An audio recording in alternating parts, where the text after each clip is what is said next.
Salut, on se retrouve aujourd'hui pour une vidéo routine soins du matin. Donc je commence avec une eau florale à la rose de chez Sanoflore. Donc j'en pchite un peu partout sur mon visage.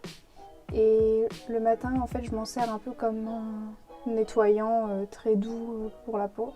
Donc je l'essuie en essayant de me faire quand même un peu rentrer dans la peau.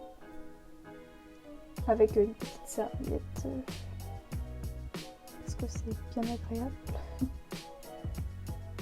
Donc je tapote jusqu'à ce qu'il n'y ait plus vraiment de résidus à la surface. Ensuite je continue avec un sérum défatigant pour les yeux de chez The Ordinary. C'est à base de caféine et légèrement teinté, c'est pour un peu combattre les zones un peu violettes autour des yeux. Et en fait c'est hyper hydratant et j'ai les yeux qui ont tendance à être très rapidement secs, donc ça m'aide beaucoup aussi de ce niveau là. Et c'est assez agréable, la texture est assez fraîche. Je crois qu'on peut aussi le mettre au frigo pour plus d'effet froid. Moi personnellement ça me suffit comme ça, mais peut-être qu'en été je le mettrai au frigo. Ensuite, j'utilise encore un produit de chez The Ordinary. Alors c'est un sérum à la niacinamide et au zinc. En fait, je sais que les dermatos prescrivent du zinc des fois pour les peaux à tendance acnéique, mais moi je le supporte pas, j'ai du mal à le digérer. Et du coup j'étais contente de trouver un produit soin avec du zinc à l'intérieur. Donc là je l'applique vraiment sur mes imperfections. Et c'est pareil, en fait, c'est une texture assez agréable, ça tiraille pas vraiment, contrairement à pas mal de produits pour les peaux acnéiques que je trouve assez agressifs finalement. Donc c'est assez agréable à appliquer. Et ensuite, je mets un troisième sérum qui est de la marque SVR, une marque française je crois. Et c'est le Sebia Clear. C'est une gamme que j'aime beaucoup. C'est vraiment, ça a été une belle découverte de 2019 pour moi, cette gamme Sebia Clear, parce que donc le sérum est vraiment super agréable comme base pour le maquillage, il est vraiment super.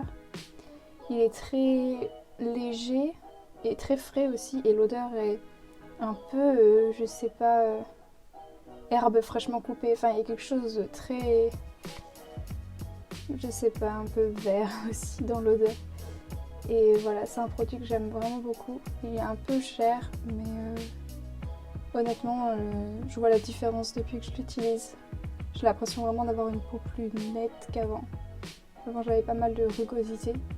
J'attends un petit peu que ça pénètre parce que là, je vais passer à ma crème hydratante du moment. J'utilise surtout en hiver, mais dès que j'ai la peau un peu sèche, je l'utilise. J'adore cette crème. Elle a une odeur incroyable. C'est une crème en fait réconfortante aux fleurs de bac. Elle est très hydratante, mais elle fait un peu tout. Je crois qu'on peut aussi la mettre sur des bobos ou des trucs comme ça. Mais l'odeur, elle est vraiment fantastique. Ça sent vraiment les fleurs, mais en même temps, je sais pas, il y a un parfum un peu de nostalgie qui est vraiment hyper agréable. Et à appliquer, enfin, c'est un bonheur à chaque fois que je la mets. Je sais pas, je me sens trop bien. C'est pas pour rien qu'elle s'appelle crème réconfortante, je pense. En tout cas voilà, c'est une de mes préférées. Après en été je l'utilise pas parce qu'elle est vraiment très grasse, ou alors j'utilise que la nuit. Mais là je peux encore l'utiliser, il fait pas encore assez chaud pour passer à une autre crème que je vous présenterai du coup dans quelques mois je pense. Et voilà, c'est tout pour cette routine de soins, c'est assez rapide.